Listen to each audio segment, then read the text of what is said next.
यीशु के बारे में यीशु की बातें सुन रहे हैं, मगर जैसी संध्या हुई सब लोग उगे और अपने अपने घर चले गए। यीशु अकेला, क्या रह गया? यीशु अकेला। ध्यान रखना, जीवन के अंदर आप भी किसी न किसी मोड़ पर अपने आप को अकेला पाएंगे। हालेलुया। उस समय निराश मत होना। ये जीवन का सत्य है कि इंसान जीवन के किसी न किसी मोड़ पर अपने आप को अकेला पाता है, अकेला पाता है। मगर जिसका संबंध परमेश्वर के साथ में होता है वो कभी अकेलापन महसूस नहीं करता, वो सर्वदा उस परमेश्वर की संगति में चला जाता है।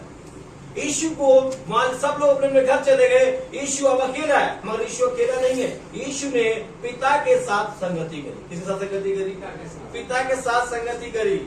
उसी प्रकार से हमें भी जीवन के अंदर हो सकता है आपके साथ का विश्वासी, हो सकता है आपके साथ कलेशिया में जाने वाला व्यक्ति एक दिन आपको छोड़ के कहीं दूर देश में चला जाए, तो आप क्या करोगे? आप भी हताश निराश हो घर में बैठ जाओगे क्या? अमूमन 99% लोग ऐसे ही हैं, वो नहीं आया, वो नहीं आई, हताश नहीं करोगे। मगर यीशु नहीं, यीशु ने क्या किया? अपने पिता के साथ जो उसका कर्तव्य था, जो पूरे दिन पिता, पूरी रात पिता से क्या करे? बातें करी। क्या करी? जो जिस व्यक्ति का, जिस मनुष्य का धरती पर उस पिता से एक अच्छा संबंध होता है, वो व्यक्ति कभी भी मनुष्य के प्रेम का भूखा नहीं होता। उसे सच्चा प्रेम मिल गया, ईश्वर का प्रेम। किसका प्रेम मिल गया?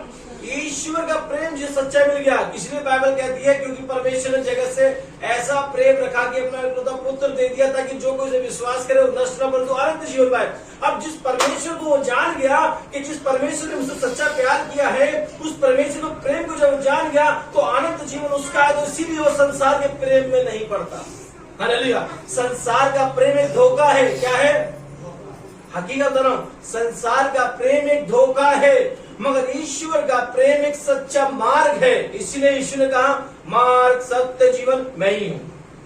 हालेलुया। यीशु ने पूरी रात प्रार्थना करी। वहां लिखा है, यीशु जैतून पर्वत पर जाके, जैतून के पहाड़ पर जाके पूरी रात पिता के साथ संगति करते हैं। किसके साथ में? पिता के साथ संगति। यदि मैं यहाँ से बैठे हुए मेरे प्रियो आपसे पूछूं, आप लोग कितनी देर बैठ के उस पिता के साथ संगति करते हैं, तो शायद कुछ ही लोग होंगे जो हाथ उठा पाए, सबके हाथ नीचे होंगे। आगे बता रहा हूँ, थोड़ी देर अकेले बैठकर आप में से कितने लोग हैं कि पिता के साथ थोड़ी देर संगति करते हैं? कितनी देर संगति करते हो? हालेलुया। हम सुनते तो है नहीं, हम भाग रहे हैं। क्या कर रहे हैं? हम उस पिता की सुनते तो है नहीं, हम भाग रहे हैं। मगर ये भागना लक्ष्यहीन होगा। क्या होगा? लक्ष्यहीन। कोई लक्ष्य नहीं है, हम भाग रहे। क्या कर रहे हैं? भाग रहे, कोई फायदा नहीं है। मगर जब आप पिता के साथ संगति करोगे तो आपके पास में एक लक्ष्य होगा। क्या होगा? एक लक्ष्य। उस लक्ष्य को भेजना होगा। यीशु के पास में एक लक्ष्य था। क्या लक्ष्य था? उस कालवरी क्रूस के द्वारा समस्त मानव जाति को उद्धार देना। हालेलुया। इसीलिए वो परमेश्वर से पूरी रात संगति करते थे। उनके पास में एक लक्ष्य था। आज यहाँ मसीह समाज की बड़ी विडंबना है कि लोगों के पास लक्ष्य नहीं है, केवल भाग रहे, केवल चर्च जा रहे फॉर्मेलिटी के लिए, संगति जा रहे फॉर्मेलिटी के, भाग रहे। मगर नहीं, जब आपके पास में एक लक्ष्य होगा, उस लक्ष्य को लेकर आप भागोगे तो आप निश्चय इनाम पाओगे। क्या पाओगे? इनाम पाओगे। इनाम भी कौन देगा? वो पिता देगा। हालेलुया। जब यीशु ने पूरी रात संगति करी, संगति करने के बाद में वो कहाँ है? आराधनालय में। अब यूहन्ना सुसमाचार 8 का 1।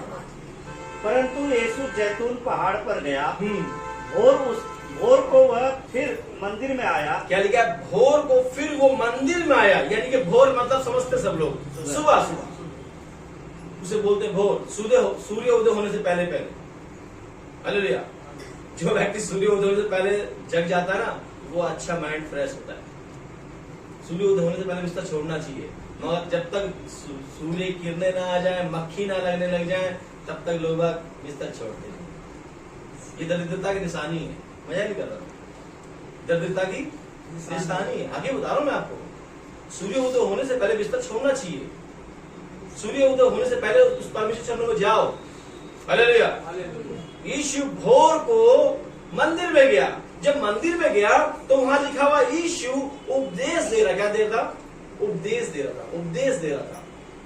ऐसी संगत चल रही थी ऐसी सत्संग चल रहा था। मगर कुछ लोग यीशु के कामों से नाखुश थे। आज भी अगर आप एक सच्चे मार्ग पे चलोगे, आप एक सच्चाई का रास्ता लोगों को बताओगे, तो मैं हकीकत कहता हूं काफी लोग आपसे नाखुश होंगे। क्या होंगे?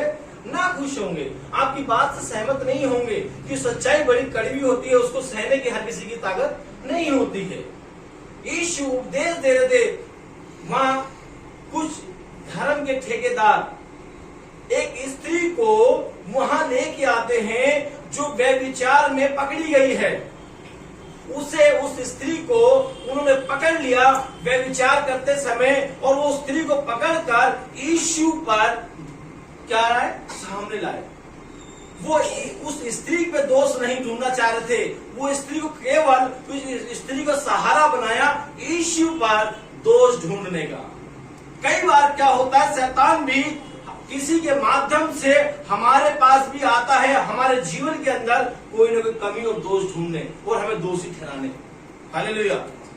यीशु के पास में वो व्यक्ति आए और यीशु ने यीशु के सामने उस स्त्री को खड़ा कर दिया, और जब स्त्री को खड़ा करके कहने लगे, गुरुजी, ये स्त्री व्यभिचार करते हुए पकड़ी गई है, और मूसा ने हमें व्यवस्था में ऐसा लिखा है, ऐसी स्त्री को पत्थर मार मार कर क्या करते हैं?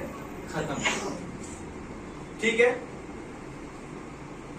वचन को समझना। व्यवस्था के अनुसार उस स्त्री को भी मारना था, उस पुरुष को भी मारना था। अगर आप लेवी व्यवस्था पढ़ेंगे, व्यवस्था विवरण पढ़ेंगे, वहां लिखा हुआ है इसका विवरण। एक वचन पढ़ो, व्यवस्था विवरण है ना, 17 का 5 पढ़ो, एक वचन पढ़ो, एक वचन पढ़े तब आगे चलेगा ना, थोड़ा सही रहेगा। तो जिस पुरुष व स्त्री ने ऐसा बुरा काम किया हो, उस पुरुष व स्त्री को बाहर अपने फाटक पर ले जाकर ऐसा पथराव करना कि वह मर जाए। क्या लिखा हुआ है? उन स्त्री को भी पुरुष को भी मूसा बराबर न्याय कर रहा है। उस स्त्री को भी मारना है, उस पुरुष को भी मारना है, दोनों को पत्थर से मारना है। ठीक है, बाइबल के अंदर व्यवस्था का उल्लंघन करने की वजह से पत्थर मारने की बहुत जगह उल्लेख मिलता है। आप नए नियम के अंदर जाओगे तो प्रभु का एक दास था जिसका नाम है स्टीफनुस। क्या नाम है? मसीह में सबसे पहला शहीद हुआ व्यक्ति, उसका नाम है स्टीफनुस। फिर तो काम के अंदर जब पढ़ोगे तो उसको भी कैसे मारा, मगर उसने कोई गलत काम नहीं किया था, उसने यीशु के सच्चे आराधक होने का प्रचार किया था। मैं पत्थराव की बात कर रहा हूं। तो उसको पत्थर मार मार कर उसे भी क्या किया था? खत्म किया था। ठीक है।